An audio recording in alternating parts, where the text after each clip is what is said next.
గురుగారు నమస్కారం. శ్రీమాత్రే నమః. సార్, వృశ్చిక రాశి వారికి సెప్టెంబర్ మాసంలో ఎలా ఉండబోతుంది సార్? వీళ్ళకి ఫస్ట్ ఆఫ్ ఆల్ ఏంటంటే ప్లే చేంజ్ ఉంటుందండి. వీళ్ళు చిన్న చిన్న విషయాలకి ఘర్షణ పడే పరిస్థితులు వస్తుంటాయి. జాగ్రత్తగా ఉండాలి వృశ్చికం వారు. ఎందుకంటే ఫస్ట్ ఆఫ్ ఆల్ లగ్నాధిపతి వెళ్ళి అష్టమ స్థానంలో శత్రుక్షేత్రంలో కూర్చున్నాడు. మళ్ళీ అక్కడి నుంచి శని కోణంలో ఉన్నాడు. సో శని కుజులు సహజంగానే కొంత మిస్కమ్యూనికేషన్ని క్రియేట్ చేసే కారకులు అవుతారు. కాబట్టి వీళ్ళు ఏదైనా ఒక మాట మాట్లాడేటప్పుడు అది ఏదైనా గొడవకి దారి తీస్తుందా అనే విషయాన్ని జాగ్రత్త పడాలి. ఓకే, వీరికి ఆర్థిక పరంగా ఎలా ఉంటుంది సార్? ఫైనాన్షియల్గా అయితే బాగుంటుంది. కాకపోతే ఏంటంటే ఇక్కడ 6వ స్థానంలో ఉన్నాడు కాబట్టి అప్పులు ఇవ్వద్దని చెప్పాలి వీళ్ళకి. ఎందుకంటే అప్పులు విషయంలో కొంచెం జాగ్రత్తగా ఉండాలి. 2వ అధిపతి 7లో ఉన్నాడు వెళ్ళి, అంటే అక్కడి నుంచి 6లో కూర్చున్నాడు. సో అది చూసుకోవాలి. అండ్ విదేశాల నుంచి రావాల్సిన మనీ ఏదైనా కొంతవరకు స్ట్రక్ అవ్వడము. శుక్రుడు ఎప్పుడైతే 12వ స్థానంలోకి వస్తాడో అప్పటి నుంచి ఫైనాన్షియల్గా బాగుంటుంది. అంటే 19th నుంచి ఫైనాన్షియల్గా చాలా బాగుంటుందని మనం చెప్పొచ్చు. వీరికి ముఖ్యంగా జాబు అలానే బిజినెస్ రంగాల్లో ఎలా ఉండబోతుంది సార్? జాబ్ అయితే గవర్నమెంట్ జాబ్స్ కోసం ట్రై చేసేటువంటి వారికి చాలా బాగుంది, అందులో ఎటువంటి డౌట్ లేదు. బిజినెస్ రంగాల వాళ్ళు మాత్రం కొంత జాగ్రత్త పడాలి. ఎందుకంటే లాభంలో శుక్రకేతువులు కదా, సో ఏదో ఒక స్ట్రక్ అవుతూ ఉంటుంది బిజినెస్ విషయంలో. అది పర్టికులర్గా జాగ్రత్త పడాలి. అందులోని పార్ట్నర్షిప్స్ చేయకూడదు because of 7th lord. So partnerships అనేవి అసలు పనికిరావు వీళ్ళకి. అంటే వాళ్ళ పర్సనల్ చార్ట్లో పార్ట్నర్షిప్ ఉంటే కనుక ఇప్పుడుండే ఈ 17 రోజులు కొంచెం జాగ్రత్త పడితే సరిపోతుంది. 19 రోజులు. ప్రాపర్టీస్ విషయాల్లో అలానే ఎడ్యుకేషన్ రంగంలో ఎలా ఉండబోతుంది సార్? ప్రాపర్టీస్, పూర్వీకుల ఆస్తులు అంటే తాతగారి ఆస్తి వచ్చే యోగం నడుస్తుంది ప్రజెంట్ ధనస్సు వారికి, వృశ్చికం వారికి. ఓకే. అయితే ప్లేస్ మారుతారు, అంటే వీళ్ళకి నడుస్తుంది, ధనస్సు వారికి నడుస్తుంది. బట్ ధనస్సు వారికి ఇంకా ఎక్కువ నడుస్తుంది ప్రాపర్టీ తాతగారిది వచ్చేది. కాకపోతే వీళ్ళకి ఏంటంటే ప్రదేశం మారే యోగం ఉంది ఎక్కువగా, లేదా ఏదైనా ప్రాపర్టీ అమ్మే యోగం ఎక్కువగా ఉంది చెప్పాలంటే. ఓకే. ఎడ్యుకేషన్ రంగంలో ఎలా ఉంది సార్? ఎడ్యుకేషన్లో కూడా కొన్ని కోర్సెస్ మార్చుకుంటారండి. ఇప్పుడు మార్చుకొని దాని పరంగా ముందుకు వెళ్తారు, అందులో ఎటువంటి డౌట్ లేదు. కాకపోతే 4వ అధిపతి 3లోకి వస్తున్నాడు కదా, సో అది కొంచెం మార్పునిస్తుంది. స్కూల్ మారడం, కాలేజెస్ మారడము, లేకపోతే కోర్సెస్ మార్చడము, ఇవి ఎక్కువగా ఉంటాయి ఈ సమయంలో వీళ్ళకి. మ్యారేజ్కి సంబంధించి ఎటువంటి ఫలితాలు ఉండబోతున్నాయి సార్? మ్యారేజ్ విషయం కనుక చూసుకుంటే మటుకు నేను చెప్పే సలహా ఒకటేనండి. 7వ అధిపతి వెరీ క్లియర్ మనందరికీ, వివాహకారకుడు. ఆయన పోయి నీచబడ్డాడు, కేతుతో ఉన్నాడు.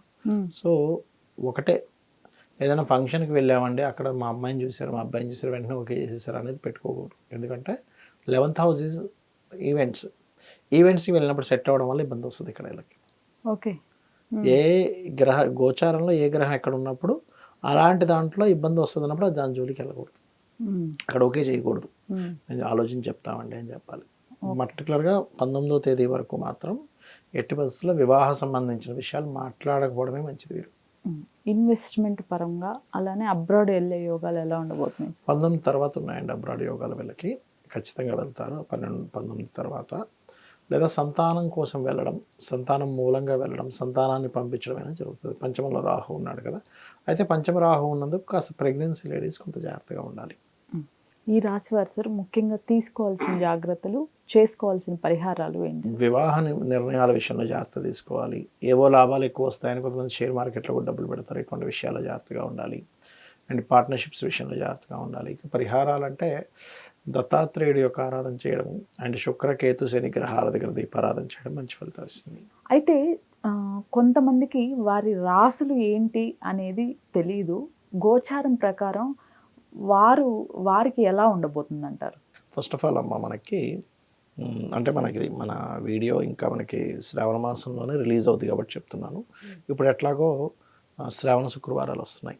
శుక్రవారాలు చేసేటప్పుడు ఫస్ట్ ఆఫ్ ఆల్ శ్రావణ మాసంలో మనం అమ్మవారి పూజ చేసేటప్పుడు అమ్మవారి అష్టోత్తరాలకు అర్థం తెలుసుకోవాలి. ఇప్పుడు కూడా ఆ అర్థం తెలుసుకొని చేస్తారు, అమ్మవారు ఇంత గొప్పదాని అర్థం అవుతుంటుంది. సో అమ్మవారు ఏంటంటే లక్ష్మి, అన్ని లక్ష్ములు, సంతాన లక్ష్మి, సౌభాగ్యలక్ష్మి అన్నీ. శ్రావణ మాసం ఎందుకు ఏర్పడుతుంది మనకి? సర్వసాధారణంగా శ్రవణ నక్షత్రంలో పౌర్ణమి జరుగుతుంది కాబట్టి శ్రావణ మాసం. ఆ శ్రవణ నక్షత్రం ఎక్కడ ఉంటుంది? కర్మకారక రాశి అయినటువంటి మకర రాశిలో ఉంటుంది.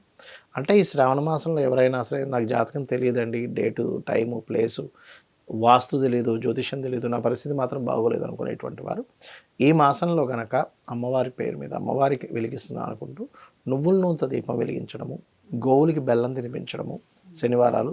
శుక్రవారాలు తీపి చపాతీలు ఒక 3 చపాతీలు తేనె పూసి తినిపించినట్లయితే కూడా చాలా మట్టుకు బాగుంటుంది. ఈ రాసులు ఏంటి అని ఎవరికైతే తెలీదో వారు ఎటువంటి జాగ్రత్తలు తీసుకోవాలి? వారికి సెప్టెంబర్ మాసం ఎలా ఉండబోతుంది గురువుగారు? తప్పకుండా అమ్మ. ఇప్పుడు రాసులు తెలియని వాళ్ళు జనరల్ మేషన్ నుంచి చూసుకుంటారు రాసు తెలియని వాళ్ళు. ఒకటి. ఇంకోటి మనకి ఇప్పుడు క్రోధినామ సంవత్సరం మనందరికీ తెలిసిన విషయం. ఎన్ని గొడవలు జరుగుతున్నాయో బయట బీభత్సం. మనం ఉగాది చెప్పుకున్నప్పుడే చెప్పుకున్నాం. ఏమంటే మొత్తం గందరగోళంగా ఉంటుంది పరిస్థితి ఈ సంవత్సరం అంతా. అది యాజ్ ఇట్ ఈజ్ అట్లాగే నడుస్తుంది పరిస్థితి. అయితే నేను అనేది ఏంటంటే జనరల్గా మనుషులందరూ కూడా కొంచెం వెంటనే రియాక్ట్ అయ్యి గొడవల్లోకి వెళ్ళకూడదు. దానికి ఫస్ట్ ఆఫ్ ఆల్ మన మనసు ప్రశాంతంగా ఉండాలి. వెళ్ళకుండా ఉండాలంటే మనసు కనుక ఆధీనంలో ఉంటే మనం వెళ్ళమలా. దానికి మనం పర్టికులర్గా ఓం అష్టమీ చంద్ర విభ్రాజ అలికస్థల శోభితాయ నమః మంత్రం లేదా ఓం మనస్వినియే నమః అనే మంత్రం చేసుకోవాలి. దీంతోపాటు జనరల్గా కొన్ని జాగ్రత్తలు తీసుకోవాలి ఈ సంవత్సరం, అంటే ఈ నెలలో కూడా. ఎందుకంటే ఇక్కడ మీకు కుజుడు మిథున రాశిలో సంచరిస్తున్నాడు. నెక్స్ట్ ఇంకా కర్కాటకానికి వెళ్తాడు. ఇదే ఉంది అసలు. కర్కాటకంలోకి వెళ్ళబోతున్నాడు ఇంకొక 45 days 50 days తర్వాత. మనం దాని మీద సపరేట్ ఎపిసోడ్ చేద్దాం ఎప్పుడైనా. మనం కర్కాటకంలోకి వెళ్ళినప్పుడు ఇంకా దారుణంగా ఉంటుంది పరిస్థితి. ఇప్పుడు చూసే ఇవన్నీ గొడవలు పెద్ద ఏదో అదే డైలాగ్ అంటారు, తుమ్రీలు అంటారు చూసారా, అలాంటిది ఇదంతా కూడా జోక్గా అంటుంటారు చూసారా. ఇవన్నీ చిన్న చిన్నవే. కర్కాటక రాశిలో ఉంటాడు, ఒక 4 రోజులు ఉంటాడు, మళ్ళీ వక్రిస్తాడు, మళ్ళీ వస్తాడు. సో ఏదైనా వచ్చే ఉగాది వరకు కూడా ఈ కర్కాటక రాశిలో సంచారం మళ్ళీ వెనక్కి వెళ్ళడం మళ్ళీ కర్కాటక రాశిలోకి ఉంది. కాబట్టి నేను చెప్పేది ఒకటే, అందరికీ కూడా కాస్త వాహనాల మీద వెళ్ళేటప్పుడు స్లోగా వెళ్ళండి. కర్కాటకం జలరాశి కాబట్టి అందరికీ చెప్పేది ఒకటే, మీరు పొరపాటును కూడా జల ప్రదేశాలకు వెళ్ళినప్పుడు జాగ్రత్తగా ఉండండి. ఎందుకంటే జల సంబంధించినటువంటివి అగ్రెసివ్గా వచ్చేస్తాయి సడన్గా.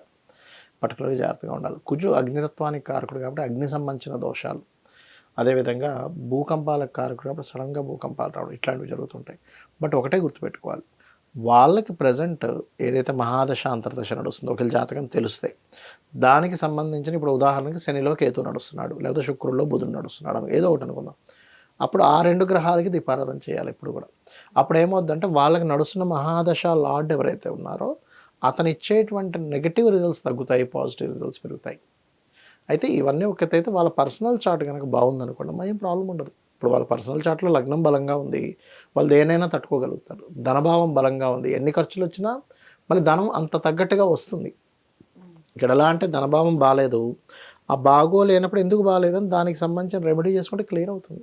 అలాగే మీరు చేసే ప్రయత్నం కావచ్చు, గృహయోగం కావచ్చు, పిల్లలు చదవకపోవడం కావచ్చు, లేకపోతే సంతానం లేదని, లేకపోతే వివాహం అవ్వట్లేదని, లేదా విదేశాలకు వెళ్ళలేకపోతున్నాను, దాని మీద అన్నిటి మీద ఒక్కొక్క గ్రహం ఉంటుందన్నమాట. శాస్త్రంలో చాలా స్పష్టంగా చెప్పబడింది ఈ విషయాలను.